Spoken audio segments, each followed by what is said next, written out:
I remember this little girl, she was 5 years old. She had a malignant medulloblastoma. I was so careful during that surgery. And she still woke up and she was weak on her right side of her body and had a facial droop and just never got it back. She was always either using a cane or wheelchair. And I saw her for like 15 years. Her mom would always come into her teenage years, and she was always so happy, like nothing was wrong with her. She was always so appreciative that she was alive and happy and stuff. But it just shows you can be so careful as you can, and we can still change people's lives because, you can't be perfect every time. And there's things that you don't even know that you're doing that can be happening.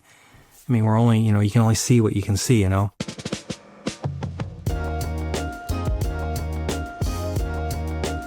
Welcome to Beyond the Scope, where we showcase the incredible humanity of healthcare workers and the lessons learned from challenges medical training doesn't prepare you for. Things beyond the scope of our practice. Today's guest, I had the pleasure of being introduced to fairly recently as I was a guest on his podcast.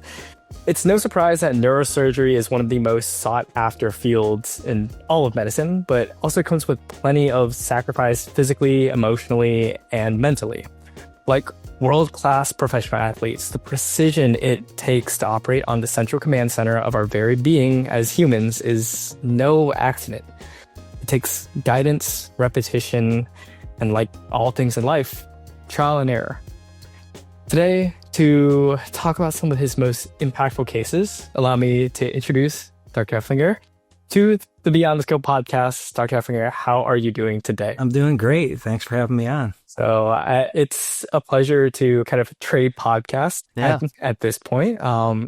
If for those watching or listening, if you haven't seen that episode, it will most likely be linked somewhere in the description. I feel like it was fairly positively received. But that was a lot more focused on kind of the media side of things. But I think my channel, weirdly enough, historically has had this attraction to particularly neurosurgery. I think some of the biggest videos on my channel, some of which you have watched, were from neurosurgeons telling their stories and experiences. And I think I alluded to it in the introduction. There's a lot of allure to the field, but a lot of people don't really know until they get there how impactful that is as you go through it. But before we dive into some of the most memorable cases that you have experienced over your career, you would to just quickly introduce yourself to any viewers of my channel who are not familiar with you.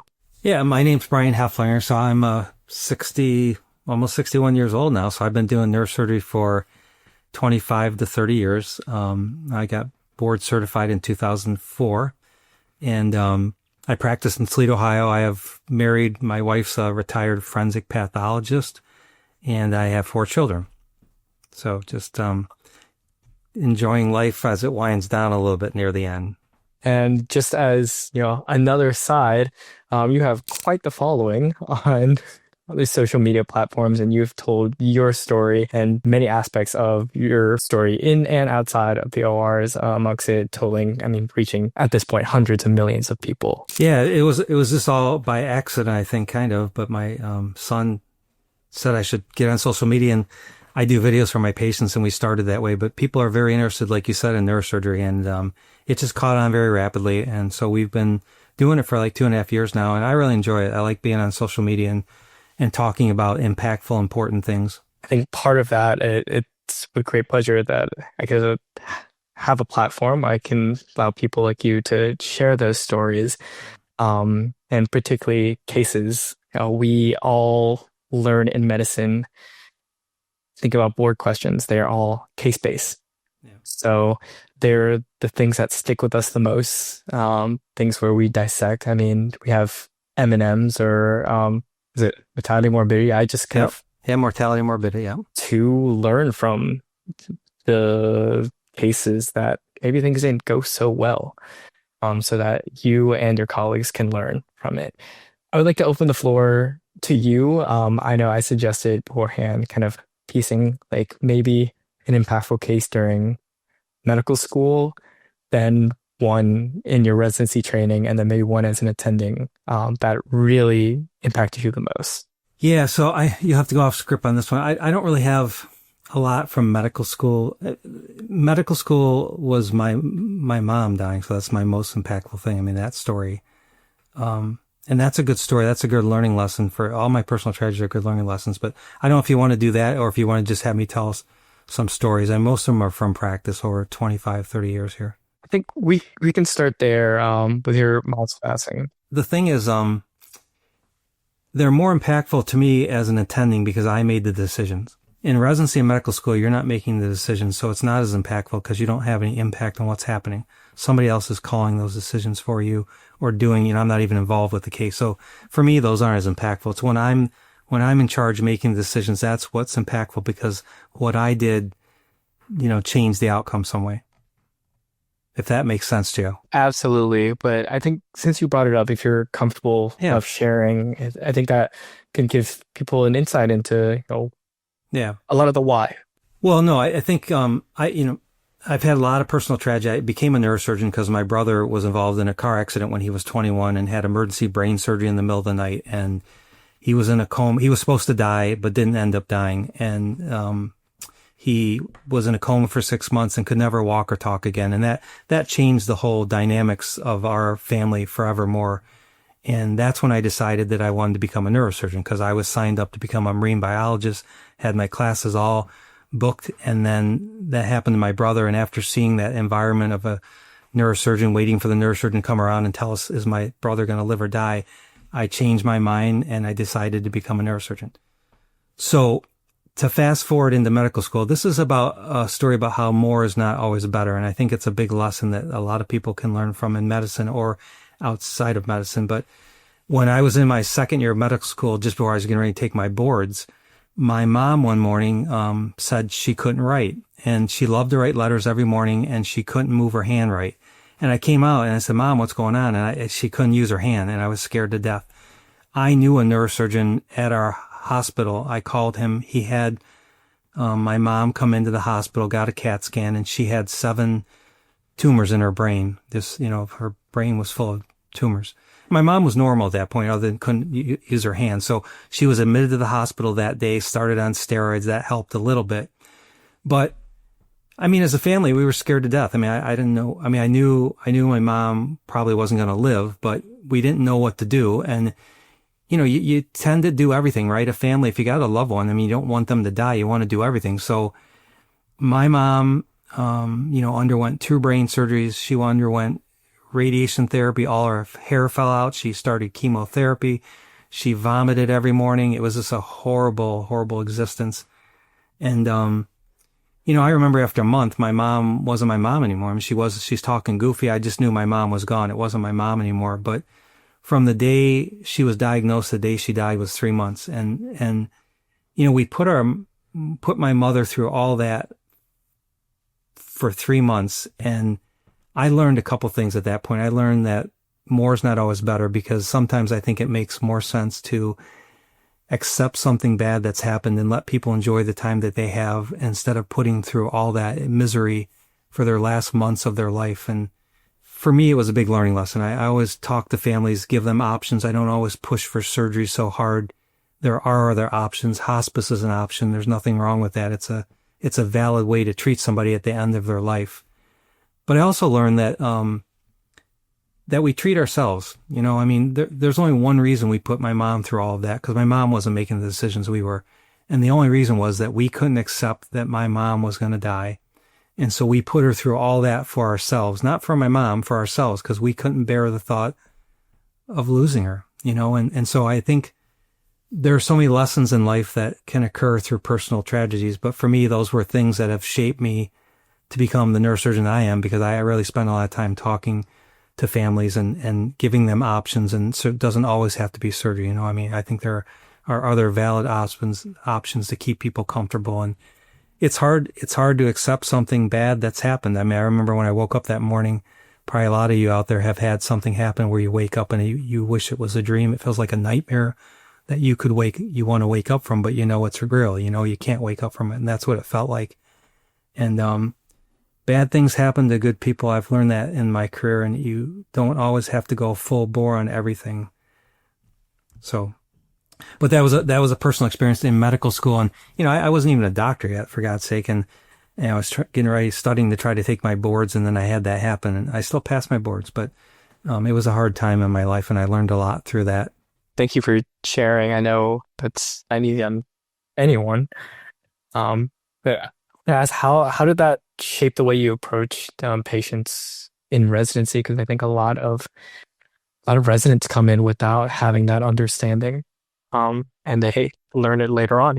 Yeah, I think, well, when you're in residency, all you want to do is, in neurosurgery, you want to become a good surgeon, you want to operate, and that's kind of how you're trained, all this stuff that comes in, traumas in the middle of the night, we just have a knee-jerk reaction to always take people to surgery immediately, and it's not always the right decision, because some people are beyond helping. You can't save everybody, you just can't, and I've learned that, and that's not that you're giving up on somebody, but it's my brother I told you about when I was in high school. His life was horrible. I remember my brother, after he came out of his coma, and by the way, when you wake up from comas, it's not like in the movies. Like, he was in a coma for 6 months, and then over 6 months period of time, he would start to show two fingers or mouth the word, but that's all he could do. And by the time he was fully awake at a year, he would use a board to write on. And he was a normal person. He was a senior in college, had his whole life ahead of him. He knew what he wanted to do. But I remember the first year after his accident, when he was still pretty fresh, he typed out on his board and he said, what did I ever do to deserve this? Which is a horrible thing, because he knew it was fresh enough that he remembered what it was like to be normal, I think, and he knew he wasn't normal. He couldn't move his right side of his body. He couldn't speak anymore. And this is a 21-year-old kid, and so he typed that out. What did I ever do to deserve this? He did it multiple times. And I just realized how horrible that was. He was trapped in this body that he couldn't do anything with, and he knew he wasn't normal anymore. And as the years went on, I think he forgot what it was like to be like you and me. He didn't know it was normal anymore. But, it's one of those things that he was taken emergently in the middle of the night. I don't know. I wasn't the neurosurgeon there, but it sounds like he was near death. And it was his dominant hemisphere, the left side of his brain, was in charge of your understanding and your speech. And those are the worst injuries to have. And so often we take people knee-jerk down to surgery to save them. And you have to think about the definition of save. He got saved, but was his quality of life worth it for the next 40 years? That consumed my mom's life, my dad's life, my grandmother's life, the rest of her life. They took care of Eric, my brother, until they all died. And then Eric ended up in a nursing home and finally died. But you have to think as a neurosurgeon, what are the repercussions? You save somebody, you see them for 3 or 6 months, and then you're done. And then the family takes care of them for the next 30 or 40 years. And, that doesn't impact you. So we have what we do with the decisions that we make at any moment have such an impact on the rest of somebody's life. It's unbelievable. Right. And I'm reminded of many surgeons in my life who, and this might allude to some of your stories to be shared just a few minutes. The hallmark of a true good surgeon is not what you can do with a knife, but is knowing when to put the knife down. Yeah. Well, and there's not a right or wrong answer to that. Everybody has a disagreement. You'll have a lot of surgeons disagree about that. So it always comes down to personal experience and personal preference. But the main thing is just talking to the families. They have the right to know, or the patient. I shouldn't say the families, but the patient, and give them options too. It's not only what you want, And like, even done a lot of my time in the critical care units throughout my intern year, having those goals of care conversations and those options conversations are never easy, and they never get easier. And I like to tell a lot of people, as far as what goes on in the OR, or any doctors for that matter, you're kind of on the front lines of life and death, and you win sometimes. And, kind of to your point, what does that win actually mean? Who's it winning it for? Is it winning you, or you're saving this person, but what quality is left there? But, you would ask me about, our neurosurgeons infallible, or what kind of cases have happened that surprised you. But, I'd be the first one to admit that we don't know it all. People think that we're neurosurgeons and we know everything. And so a good story I can tell you that's true to life. Just a long time ago when I was a very early attending, just had gotten out of residency, started my career. And I was on call for trauma call in the emergency department, and I was consulted on an elderly priest. and he had fallen, had a small blood clot over his brain. They got a CAT scan of his brain. He had a small blood clot over his brain. But the guy was awake talking to me in the emergency department. So we don't really do anything for that, just keep an eye on people for a while. Well, all of a sudden I go over to start writing a note, and the nurse calls me back, screaming, and he's unresponsive. So this gentleman was unresponsive now. And when I examined him, he was in a coma already. They took him for an emergency CAT scan, and that CAT scan showed a huge blood clot now over his brain. I mean, it like 6 times the size it was before, putting excessive pressure on his brain, shifting his brain over. He's going to die if something isn't done. When I examined him, so part of that, you get the CAT scan. The CAT scan showed a large blood clot. Obviously, it occurred right then. But when I examined him, he really had no brain function. I mean, literally, his pupils were large and non-reactive. He didn't have any reflexes, didn't move his arms or legs, was in a deep coma, and really was almost what I would call brain dead. And usually when someone is brain dead, you can't bring someone back from that. I mean, I have these conversations with people. And so, I talked to the family. They were sitting right there, and I said, it's a horrible thing. I said, it all happened so suddenly, and he's old.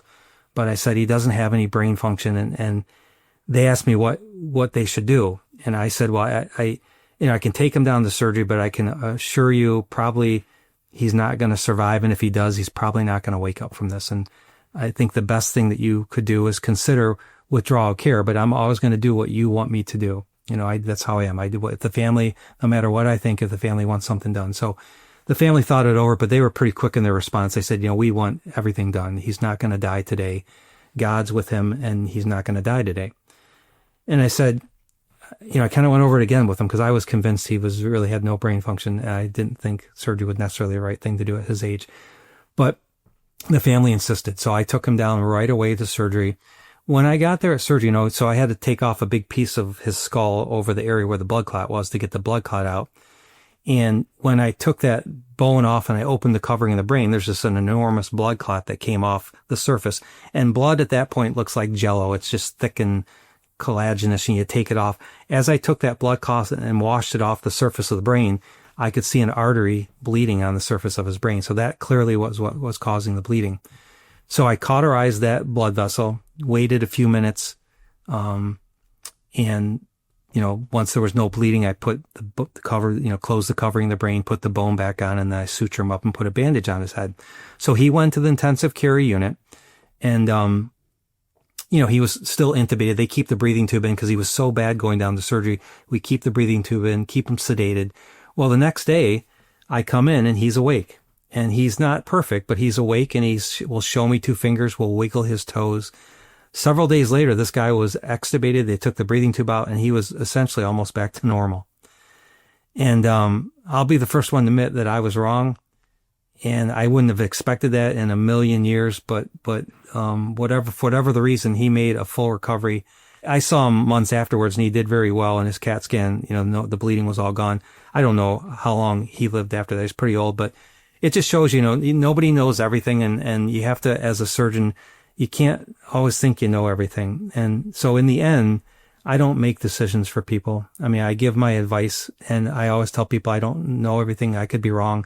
But in the end, it has to be the family that decides what to do, or the patient who decides what to do, because ultimately they're going to have to live with that outcome.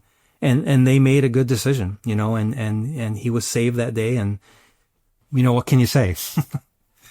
But it just shows, we're not, and we don't know everything. It's like, you can't always be right about everything. You try your hardest, but you can't be. Right. And, thank God that he was okay and made the full recovery. But I think that brings up a very interesting ethical question that is very often posed to incoming medical trainees, where what happens if you were right? And how would you feel still continuing to operate, knowing that, I think a term thrown in around the critical care units is medical futility? Like, knowing that this person had a very poor prognosis, but the family is desiring so much to continue going with it. Yes. And you being the one to say yes or no, almost reluctantly saying yes. Have you navigate those those situations, and there isn't a right answer. Yeah, I've had several examples of that over the past several months.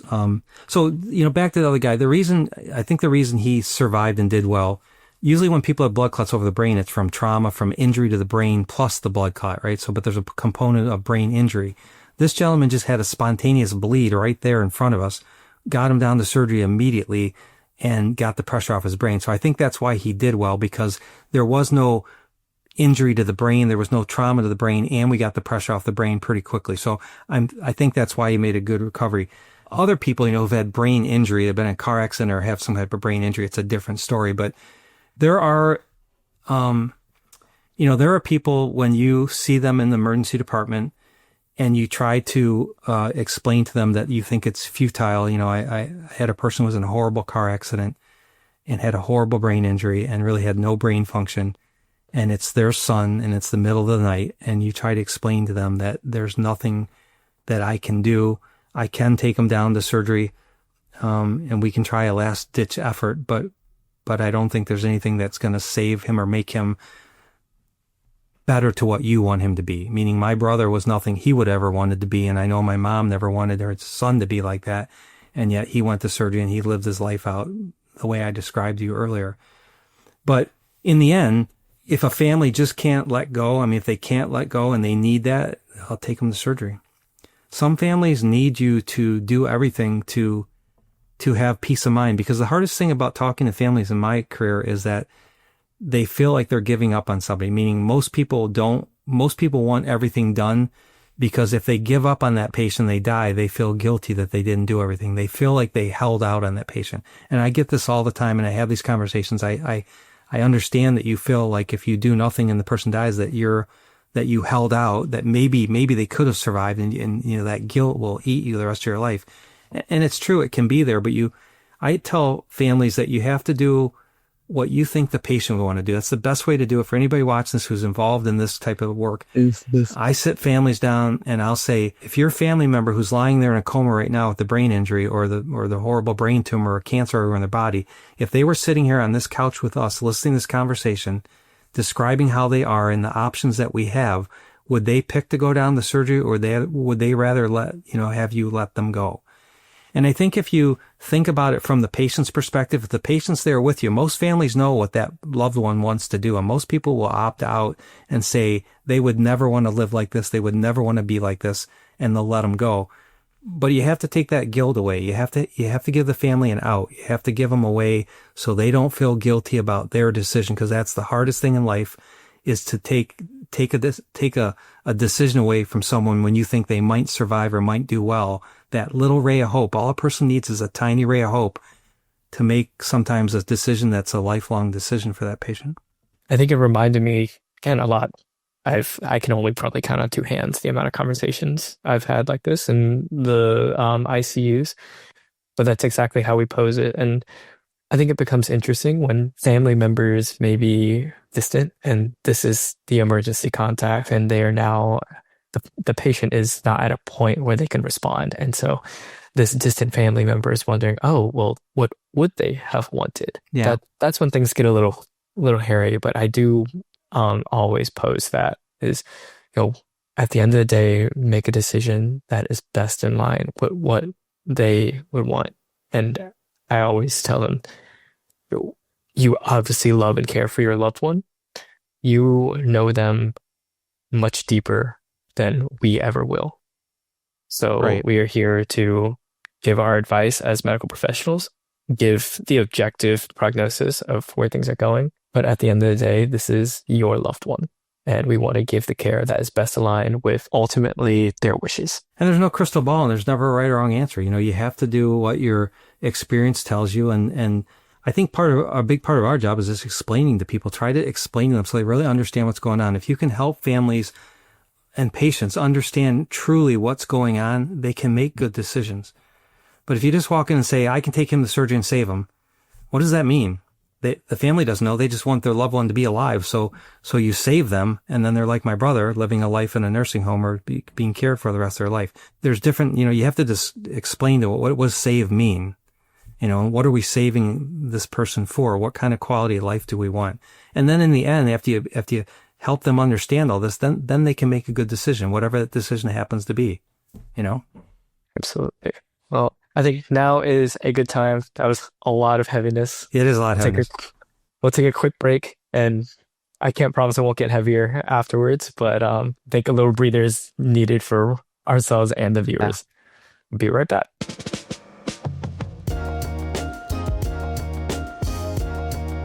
All right, welcome back. This has been such an incredible conversation, one that even reflects my own time as I'm rounding out intern year, to a lot of the conversations I've had with patient families and everything. As you were explaining the last story, I did have a curious question. What is the youngest and what is the oldest patient who you've had to operate on or even have those conversations about regarding emergent surgeries? I think the youngest is probably a 3-month-old baby that had a highly malignant brain tumor in the middle of the brain. So that child didn't survive, but that's probably the youngest. I mean, the oldest conversation I've had that would be, somebody probably, oldest is easier because when you're old, a lot of people don't want to do a lot, but somebody in their 90s for sure. Wow. 3 months old. Yeah, well, it was a highly malignant tumor right in the center of the brain. So it was just very vascular, and the child was not going to survive probably either way, but family, obviously 3 months old, wanted to try everything. So. Do these conversations ever get easier? Or actually, let me rephrase this question. How did you feel as time went on as an attending? You grew in a way to say no and put the knife down, kind of with that experience of personally experiencing what quality of life could be like if it's not good. And then as you have more of these conversations, how have you gotten better at saying, no, I don't think this is a good time to operate? No, it's not getting better. It's just about refining what you say to people. Like as the years go on, you learn what bothers people, right? I learn what bothers people about not doing something. And I think you just it's like anything, you just hone your skills. It's a skill to talk to families, and it's, it's a tough conversation to have, but it's something that if I always feel, almost as a neurosurgeon, I just feel like it's my job now to really educate people onto what's really happening so they really know what's happening so they can make a good decision. So I think it's almost like practice makes perfect. I hate to say that, but it's true. The more you do it, the better you get at it. And the more you learn from, like you said, you have to learn each time about how could I have done things differently? Why did this go bad? Why did the family make that decision? Did I present it to them the wrong way? So I just try to be fair and honest with people. I don't make it sound any better than it is, any worse than it is. And that's enough. These things that we see are bad. So, you just tell them like it is. And I think they catch the gravity of it right away. But so many doctors, you've been in ICU, so many doctors are afraid of death. They don't like talking about death. They don't like talking about bad things with patients' families. And they will skirt the conversation, or they'll say, do everything. You got to do everything. You can save this person. And they don't have to live with the repercussions, Definitely. We're people. Everybody's different. We all have our own bias about things, our own way we think about the world, the way we deal with grief and death. And so every physician you meet is going to give a different answer because it's different. It's the way they deal with it, the way you deal with it, the way I deal with it. There's ethical complexity with it all. I made a comment in one of my prior videos, like a few videos ago, when I was detailing my experience in the cardiac ICU on nights. And my first night there, we had a gentleman who came in, young gentleman, I think like in his 40s, massive MI, dropped off by just a random female partner, had no contact information, nothing in our chart, nothing. So he's incapacitated at that time. We have to assume full code, goes to cath lab, gets a stent, comes up, and we're basically coding him with a pulse for like 5 hours. And then multiple times of getting ROSC. Just somebody was basically hand on femoral the entire time. But can't you do a two-physician consent where you decide not to, have two physicians consult and say, this is, we're at the end here or something? Well, that's, I think, one portion where I get to share a similar story where that was my first night. He got transferred to CT ICU by the end of it because he got ECMO cannulated. But I mean, we were going for hours and hours and hours, three pressers, just trying our best to keep this person, because it's all during the night. We don't have the social workers available to kind of try to do their whole social work magic and find a contact. It's ECMO cannulated. And I think by the end of my rotation, he actually was decannulated, which was incredible. But I had this comment on that video, basically kind of chewing me out, going like, why were you coding this person for 5 hours? You wouldn't do that to your mom or dad. And while I agree, I think a lot of people don't realize kind of ethical dilemma, and they don't know that context of that situation, where like, we don't have anything else to go off of. We don't have an advanced directive. We don't even know this person's name. It was listed in, I think some EMRs do like a John Doe or like patient like 9999999, like a default one. So we just had to do whatever, and it's hard. I mean, you bring up the 2 physician consent, where it's like, we don't really know this person's wishes, and we don't have anyone to reach out to inquire about that overnight. So all we can do is keep them alive. Which is all down to a medical legal reason, and it's like, I think, anything in life, you have to do things to a reasonable expectations. What would a reasonable doctor do for this gentleman for how long? And I think, CPR for a certain amount of time is reasonable, but for 5 hours, I don't think anybody would ever fault you for stopping, because that's beyond reasonable expectations. I mean, we all know if you have loss of blood flow to your brain for 10 minutes, you have permanent brain damage typically. So I don't know what the guy's exam was like. Was he fixed and dilated? But I mean, you go on for 20, 30 minutes. We all know that CPR is not like having your heart beating. You don't get the same amount of quality of force of blood and oxygen to your brain and your body. So I think there has to be reasonable expectations at some point. And at some point you have to say, this is not reasonable anymore. We're not doing this guy, any favors. But again, when you're in that situation, you're the one making the decision. Nobody else making it for you. You have to be the one. You have to go by your conscience and what you think is right and wrong, So and I've learned also, you ignore other people's comments because they're not there in that situation with you. Nobody can speak to anything unless they've been in that exact situation. They can say, yeah, this is what, but if you've never been in that situation, you can't sit there and criticize people for what they do. Right. And I mean, there's still even nuance within the situation, saying like, yes, had loss of pulse, but we're able to get ROSC in a cycle or 2, but MAPs were 30 at best. And we have an ALED and everything. So it's like, we know it's there. And the thing is, it's not a model. It's not one of those artificial people that we practice on. It's a real person. That's the thing about it. It's a real person who's going to have to deal with the repercussions of what we did down the road if they survived, But that's a tough situation. I mean, there's no win in that situation, honestly, especially if they have no family, no information, nothing to go on, no directives, no advanced directives. What do you are in a bind. Then it comes down to you as an individual and physician, how you want to approach it. Right. So yes, that was my own little personal anecdote of very strange. That's a tough one. Situation. I do also have another question here. In the show notes, I think you gave a great story and example of a time where you operated on, and we're glad actually you operated despite maybe the doubts. And it's okay if maybe you don't want to answer, but are there any times when you left the OR a little regretful of maybe I shouldn't have? Oh, I mean, there's lots of times that you think someone's horrible, they've had a horrible injury, or they've got cancer that's all in their brain, and you get there at surgery and see how bad the brain looks, and you see the injury, and it's like, what did I just do? Why did I save this person? But it's not necessarily my decision. I mean, I do as much as I can before surgery to try to needle all that out. But if I'm in surgery, it means the family, number one, the family either wanted me to take that person to surgery and that was their choice.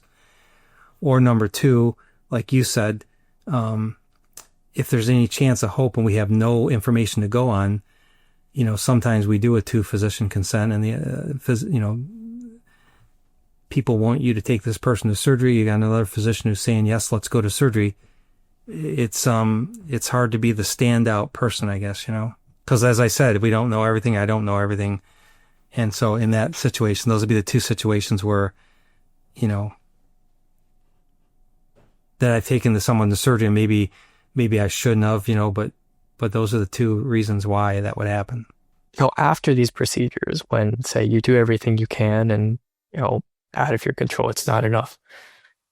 How do you decompress? What is your process for leaving the OR, speaking with the team, speaking with the family, and then going home to your own family?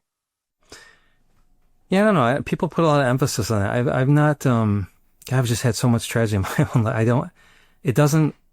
I just do it. I mean, there's not anything I can say. There's no secret to it. You have to find your own way through this. Everybody does. I mean, I go out and talk to the family. I just tell them the honest truth, what happened. That makes me feel good. I just tell them, honestly, this is what's happened. This is what we have. And this is, and then as far as going home, I don't know. I mean, I don't dwell on it. It's probably something that we have a spot in our brain that we put all this stuff in and we just tuck it away and access it like right now if we need to, but I don't dwell on it.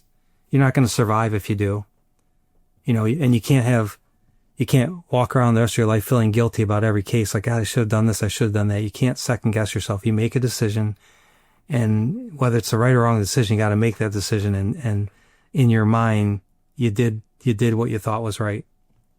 So there's no answer to that question. I mean, everybody's different. There's no way what do I do to decompress? I don't do anything. I go home and do what I normally do, hang out with my family, or if I'm off, we do something fun, but it's all nothing special.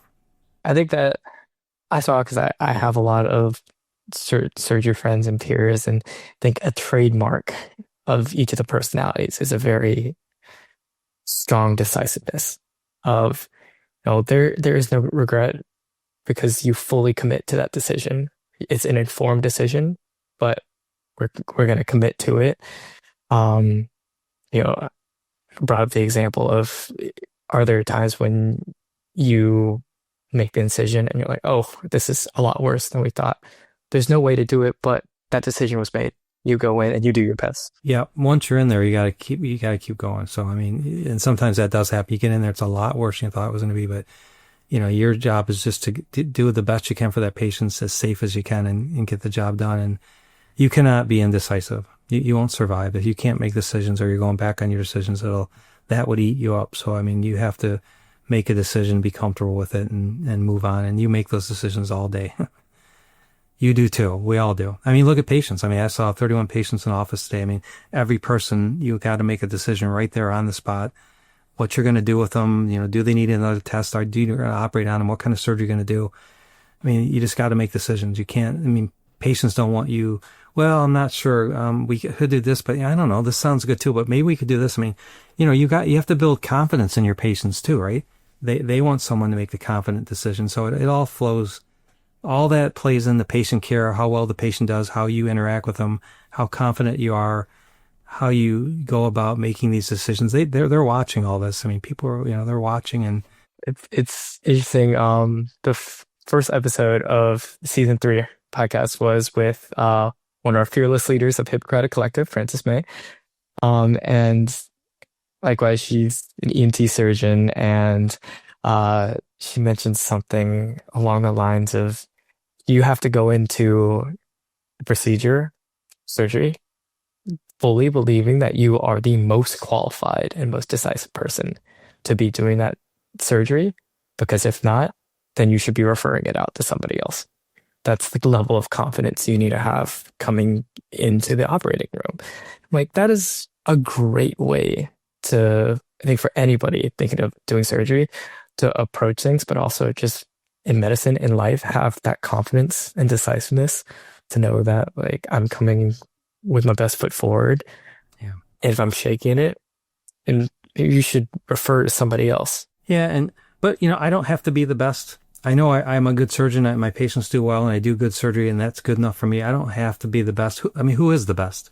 Who is to say who is the best? Is the guy who has 10 books or 100 articles or does, more surgery than me, does that make them better than me, or is my thought process, my skills better because I'm methodical? I mean, there's so many things that go into it, but at the end of the day, I agree with you. You have to just be confident. You have to be confident who you are, and know you're a good surgeon and know you're a good person, and you're going to do your best for that patient. That's what matters the most. This level of arrogance that some people have, that does no service for anyone.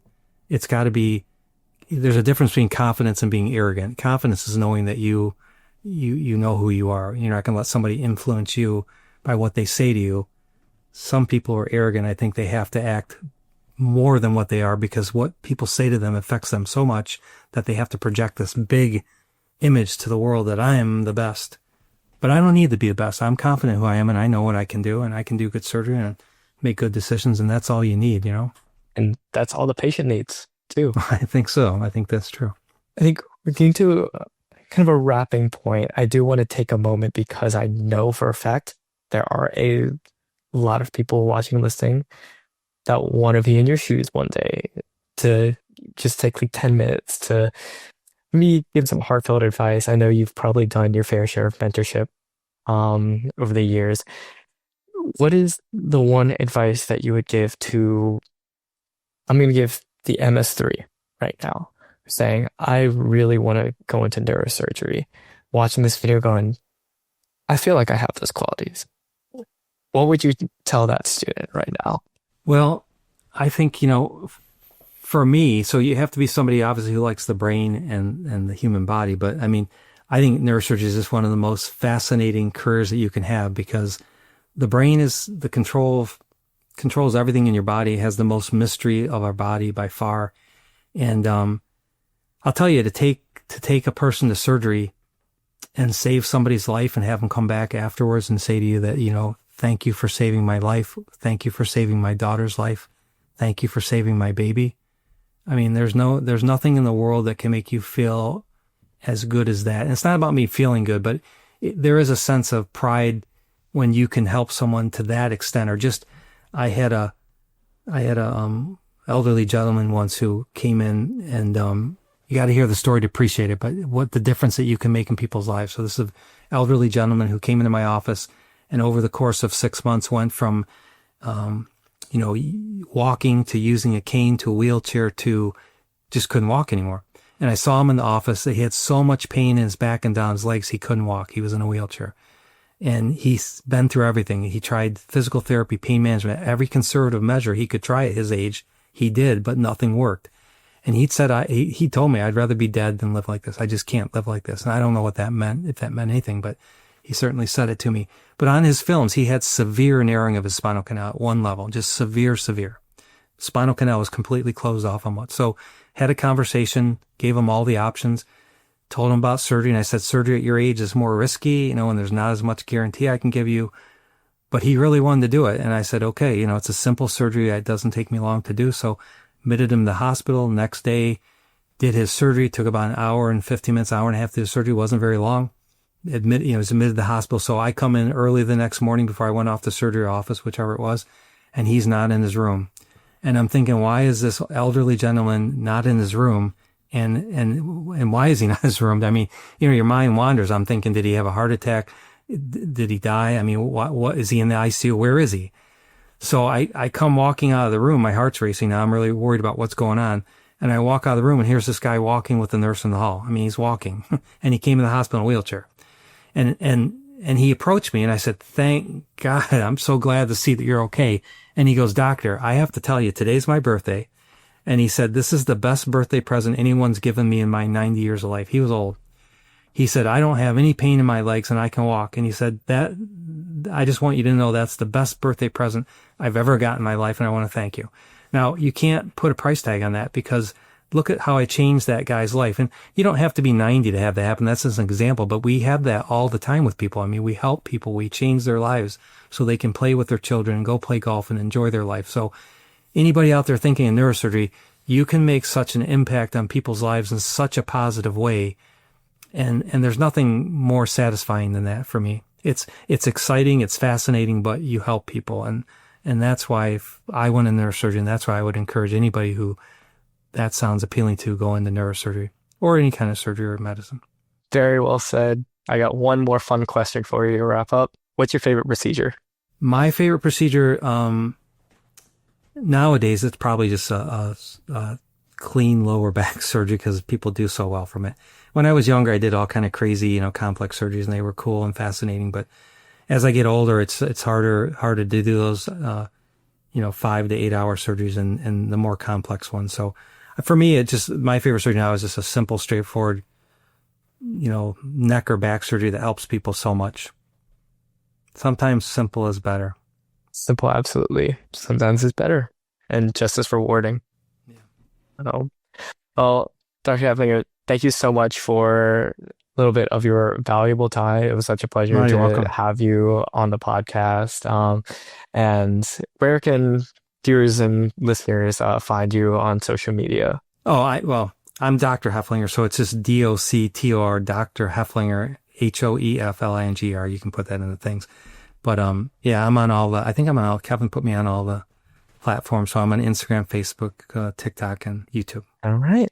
Well, that's all I have today. Thank you so much. No, you're welcome. Thanks for having me. Enjoyed it. And we will see everybody on the next episode. To find all these episodes and explore shows and art from other talented medical creators, visit Hippocratic-Collective.com. That's Hippocratic-Collective.com. Beyond the Scope is made in collaboration with ND MD Productions LLC and made possible by the editing and production team at Hippocratic Collective.